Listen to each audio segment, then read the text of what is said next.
jusqu'à 9 h, Good Morning Business. Nous sommes donc de retour à New York avec Gérard Haraud, qui a été ambassadeur de France aux Nations Unies et à Washington. Bonjour Gérard Haraud. Bonjour. Merci d'être avec nous ce matin. Alors vous avez expérimenté l'administration Trump pendant plusieurs années, jusqu'à l'an dernier. C'est quoi une administration Trump ? D'abord, ce n'est pas d'administration du tout. C'est-à-dire qu'il n'y a qu'une seule personne qui décide, Donald Trump, qui décide et on ne sait pas sur la base de quelle information, parce qu'il n'y a pas de réunion préparatoire, il n'y a pas de réunion d'explication. Il n'y a pas de note pour Il n'y a pas de note. La première fois qu'il a rencontré le président Xi Jinping, je suis allé voir ses équipes en disant « mais qu'est-ce que vous avez mis dans la note ?» Et la réponse a été « le président Trump n'a pas de note pour rencontrer le président chinois ». Et chaque fois qu'il rencontre un président, d'ailleurs un dirigeant étranger, il n'y a absolument pas de note devant lui. Il décide, on ne sait pas sur quelle base. Certains disent que c'est en regardant la télévision. Et donc son administration ne sait pas ce que le président va décider le lendemain et ne sait pas ce que le président a décidé la veille. Mais alors qu'est-ce qui se passe quand le président prend une décision ? On pense par exemple au retrait de l'accord sur le nucléaire iranien. C'est une décision qu'il prend tout seul. Ah, totalement. Vous savez, la décision devait être prise à peu près à la mi-mai. Donc le mercredi d'avant, j'avais demandé à la Maison-Blanche quand est-ce que la décision serait prise. Et on m'avait répondu non, il n'y aura pas de décision. Parce que de toute façon, il n'y a pas de réunion préparatoire de prévue dans l'emploi du temps du président. Le jeudi, le lendemain, un tweet de Donald Trump annonçant je prendrai ma décision la semaine prochaine. J'envoie le tweet au conseiller diplomatique d'Emmanuel Macron à l'Élysée, qui, hasard, était au téléphone avec le Conseil national de sécurité américain. Et donc il lui dit « Ah tiens John, vous allez annoncer votre décision la semaine prochaine ». Silence au bout du fil, même le Conseil national de sécurité de Donald Trump n'était pas au courant. En matière de relations commerciales, qu'est-ce qui a changé avec cette présidence Trump, notamment dans la relation avec l'Europe ? On pense bien sûr aussi à la Chine, mais avec les Européens, est-ce que là encore, c'était plus compliqué de gérer les dossiers Airbus, les dossiers du luxe, les dossiers du vin ? Ah, tout a changé. Il y a une obsession chez Trump. Vous savez, il donnait une interview tous les 20 ans, une fois par an, depuis 20 ans, il donnait une interview à Playboy.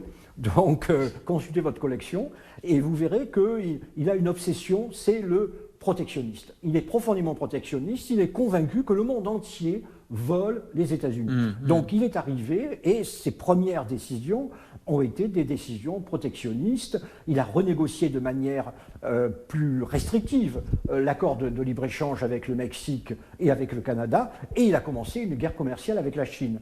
Lorsque le président de la République était à Washington en avril 2018, il a dit à Donald Trump, au fond, tu as raison, nous avons des problèmes avec les Chinois, le vol de propriété intellectuelle, d'accès au marché, travaillons ensemble. Et la réponse de Donald Trump a été, il n'en est pas question. L'Union européenne est pire que la Chine. Après la Chine, ce sera le tour de l'Union européenne. Mais est-ce que, Gérard Haraud, ça va changer si Joe Biden est élu président aujourd'hui, ce soir, enfin si on a les résultats ? Est-ce que ça va vraiment changer quelque chose ? Est-ce que toute l'Amérique n'est pas devenue, quelque part, plus protectionniste qu'avant ? Moi, j'aurais tendance à dire que le monde entier est devenu plus protectionniste qu'avant, mais vous avez raison. Jusqu'à Donald Trump, le parti du libre-échange aux États-Unis, c'était le parti républicain, parce que le parti démocrate est influencé par les syndicats ouvriers. Eh bien, c'est fini. Trump a trumpifié le parti républicain, donc le parti républicain ne sera plus le parti du libre-échange. Et il est évident que du côté démocrate, avec en plus la montée de la gauche démocrate, on ne va pas revenir à l'idée des grands accords de libre-échange. Tout au contraire, on voudra protéger l'industrie américaine. Et donc, de ce point de vue-là, les relations entre l'Europe et les États-Unis deviendront peut-être sans doute plus civilisées, mais je ne suis pas sûr qu'elles deviendront beaucoup plus faciles. Ça veut dire que vont devoir faire les entreprises françaises, les industries européennes, pour continuer à vendre des produits aux États-Unis ? Est-ce qu'elles vont devoir s'américaniser ? Vous savez, beaucoup l'ont déjà fait. Airbus est très américain, par exemple. Beaucoup l'ont déjà fait parce que ce pays a toujours été protectionniste. Ce pays a toujours eu notamment ce qu'on appelle le Buy American Act, qui obligeait les administrations, non seulement de l'État fédéral, mais aussi des États, voire des villes, d'acheter américain, représentait en réalité un véritable obstacle protectionniste. Et donc moi j'ai vu beaucoup d'entreprises françaises qui se sont américanisées. Vous donnez Airbus, il y a un très bon exemple, c'est Michelin. Michelin que les Américains appellent Michelin.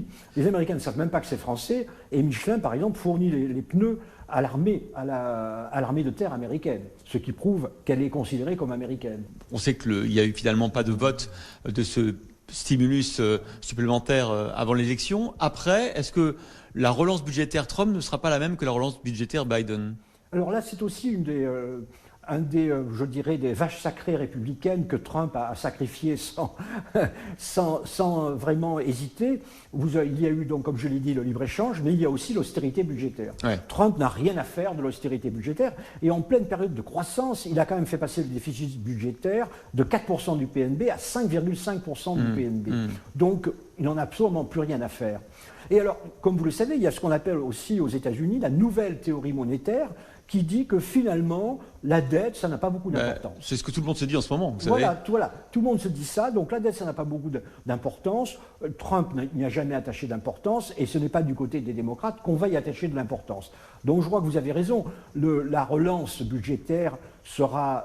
je pense qu'il y aura des différences, non pas dans le montant, mais plutôt dans la manière dont elle sera orientée. S'il y a une relance budgétaire pour les démocrates, elle sera évidemment beaucoup plus orientée vers les citoyens plutôt que vers les entreprises ou vers les milieux financiers.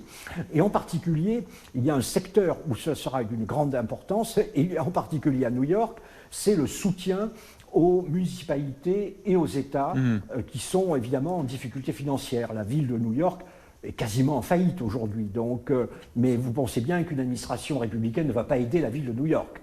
Donc, pour une victoire de Biden, là, ça fera une différence. Merci beaucoup, Gérard Haraud. Et on retrouve tout de suite à Paris Sandra Gondouin et Guillaume Paul. Merci Christophe à New York avec Gérard Haraud, l'ancien ambassadeur de France aux États-Unis.